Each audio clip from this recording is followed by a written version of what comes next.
Assalamualaikum warahmatullahi wabarakatuh. A'udzu billahi minasyaitonir rajim. Bismillahirrahmanirrahim. Asyhadu an la ilaha illallah wa asyhadu anna Muhammadan abduhu wa rasuluhu sallallahu alaihi wasallam wa ala alihi wa ashabihi amma ba'd. Alhamdulillahirabbil alamin. Alhamdulillah jazakumullahu khairah. Alhamdulillah jazakumullahu khairah. Moga-moga Allah paring manfaat dan barokah. Ya rajuna rahmatahu wa yakhafuna azabah. Baik, kembali lagi di acara kita di channel Syuhada 354 yang bermaterikan atau berisikan banyak sekali hukum-hukum tajwid, bab-bab yang bisa untuk mempermudah kita di dalam membaca Al-Quran sesuai dengan hukum-hukum yang ada.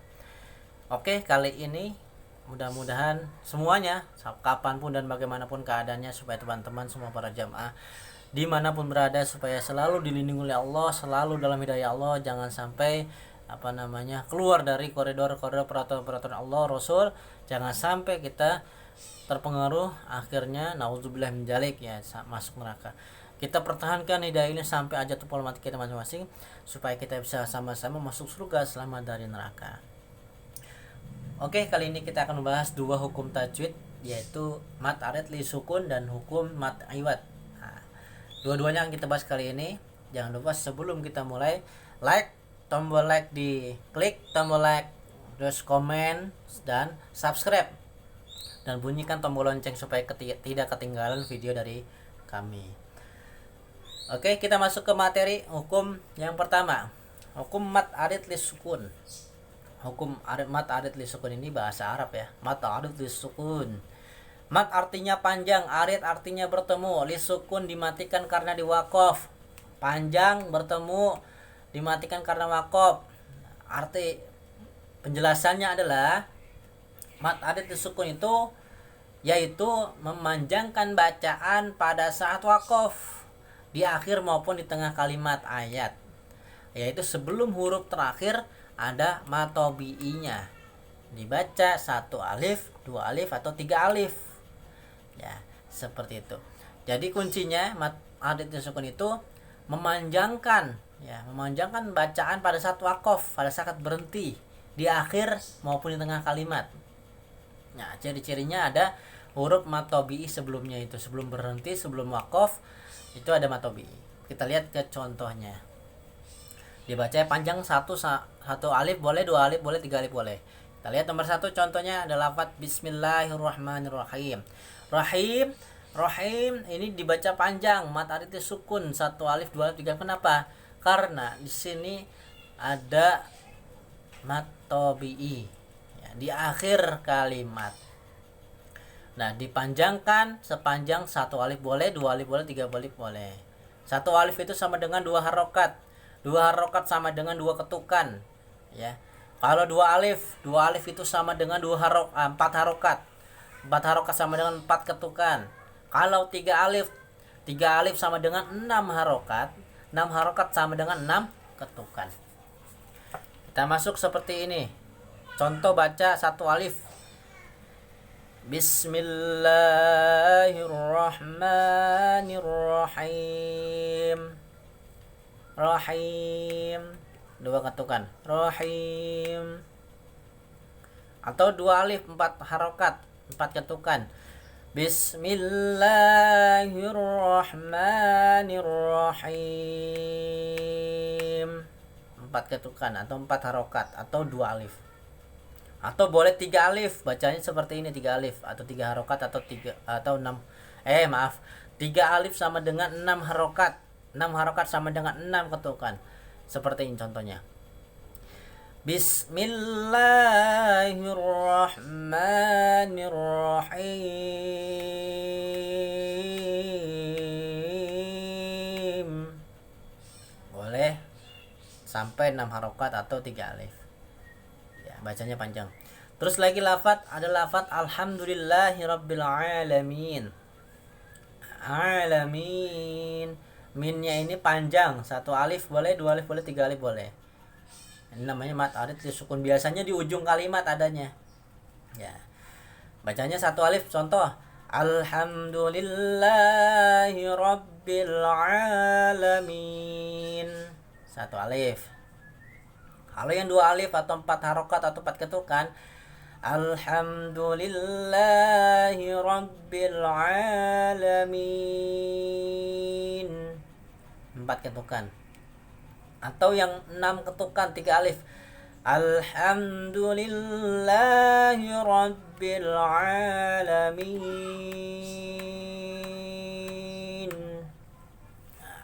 Enam ketukan atau enam harokat atau tiga alif. Gampang ya? Gampang. Orang di ujung kok. Ciri-cirinya pokoknya yang di ujung aja. Bacanya ada matobi'inya ya, panjang. La'allakum tashkurun. Satu alif boleh, dua alif. La'allakum tashkurun. Empat ketukan tuh ya.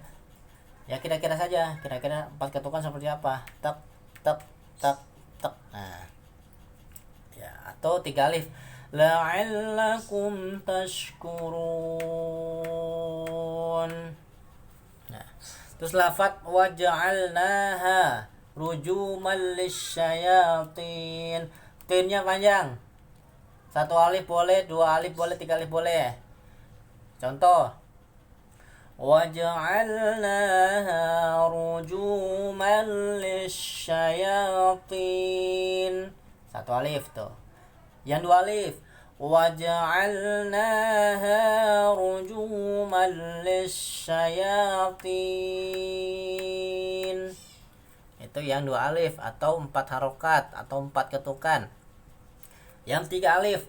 Waja'alnaha rujuman lisyayatin. Boleh. Lagi, satu lagi contohnya. Bima'in ma'in.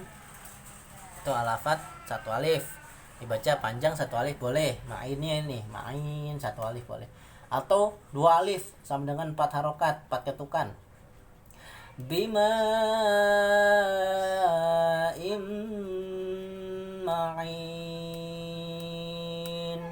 Empat ketukan. Boleh juga atau tiga alif atau enam ketukan, enam harokat. Oke, seperti itu hukum mat arid li sukun, insyaallah paham. Yang selanjutnya ada hukum mat iwat. Mat iwat akan kita bahas.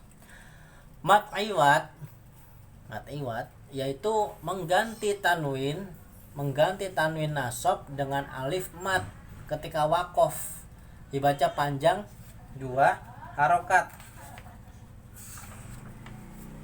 Kalau disederhanakan bahasanya begini. Bila ada matobi'i ya, bila ada matobi'i berfathah tanwin di akhir kalimat. Ya, bila ada matobi'i terus berfathah tanwin di akhir kalimat, maka dibacanya fathah. Tanwinnya ini dibaca fathah. Kita lihat contohnya.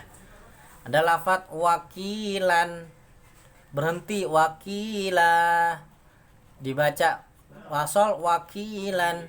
Tapi kalau berhenti wakof, dibaca wakof, berhenti wakila. Kenapa wakila? Karena di sini ada matobi. Matobi itu ini kasro ketemu ya mati dan berfatkah tanwin.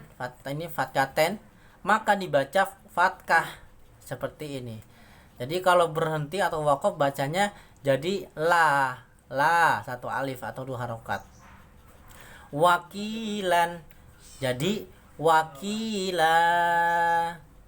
Itu kalau wakof, kalau berhenti namanya mat iwat, dibacanya panjang satu alif atau dua harokat. Ya. Wakilan dibaca wakila karena berhenti wakof, jadi bacanya la satu alif atau dua harokat.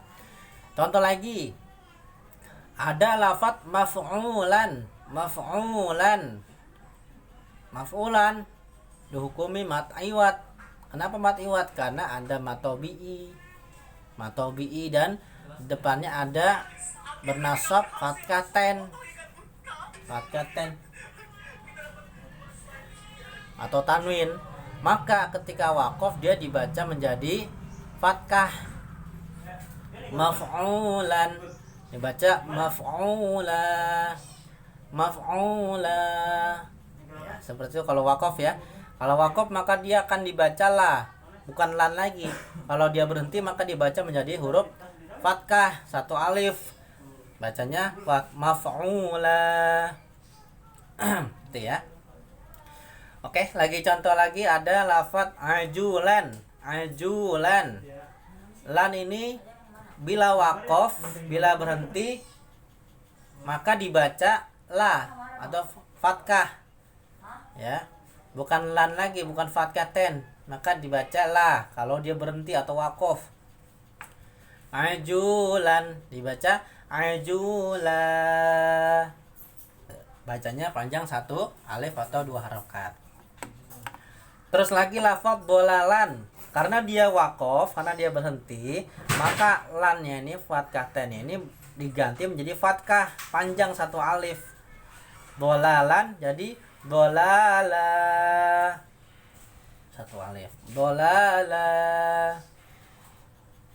Ya, maksud ya, insyaallah paham. Oke, kita akan contohkan di dalam surat Al-Balad. Dalam surat Al-Balad ayat 6. Di sana terdapat lafaz yaqulu ahlaktu malan lubadan. Lafaznya lubadan ujungnya ini. Ya kan, pokoknya ingat-ingat aja. Hukum mat iwat itu mengganti tanwin nasab. Ya, pokoknya ingat saja mat iwat itu mengganti nasab, mengganti tanwin nasab, ya. Mengganti tanwin, ya, tanwin ini fathah ten. Ya. Dengan alif mat tabi'i ketika waqaf, ketika dia berhenti, maka lafaz lubadan ini maka menjadi lubada, satu alif. Dibacanya seperti ini, yaqulu ahlaktu malan lubada, satu alif. Ya, berisik ya. Ya biasa, kalau di sini yang banyak orang, banyak anak-anak, banyak orang juga ya. Jadi maklumlah suaranya kadang kecampur suara motor lewat, emang rumahnya di pinggir jalan. Yang penting kita tetap fokus saja ya. Oke, kita lanjut lagi. Lubadan jadi lubada ya, paham ya? Karena dia berhenti atau waqaf. Yang fathah ten menjadi fathah mat tabi'i. Lanjut lagi dalam surat apa ini? Nah, ini dalam surat surat ayat yang berbunyi kalla idza dukkatil ardu dakkan dakah. Kita garis bawahi yang dakkan dakah, yang ujung ya, yang waqaf, ketika dia waqaf. Lafaz yang harus dibaca itu kalau sambung ya, dakkan dakkan. Tapi karena dia waqaf, berhenti ya, maka dia akan dibaca fathah ten diganti menjadi fathah mat tabi'i, fathah alif ya. Seperti ini bacanya. Kalla idza dukkatil ardu dakkan dakka, ka, satu alif. Jadi fathah tennya diganti menjadi fathah karena berhenti waqaf ya. Jadi fathah ten tanwin nasab diganti dengan alif. Ketika waqaf itu namanya mat iwat. Oke, insya Allah sih gampang ya. Kalau coba diulang-ulang lagi videonya, insya Allah akan lebih mudah lagi. Itu saja yang bisa saya sampaikan. Banyak kurang lebihnya saya mohon maaf yang sebesar-besarnya. Mudah-mudahan Allah paling manfaat dan barokah. Dan jangan lupa kita akan berjumpa lagi di video berikutnya. Tetap semangat dalam belajar, dalam rangka thalabul ilmi, dalam rangka menggapai surganya Allah, dalam rangka berlomba-lomba mencari pahala, mencari surga. Alhamdulillah, jazakumullahu khairan. Akhir qauli hadza, wassalamualaikum warahmatullahi wabarakatuh.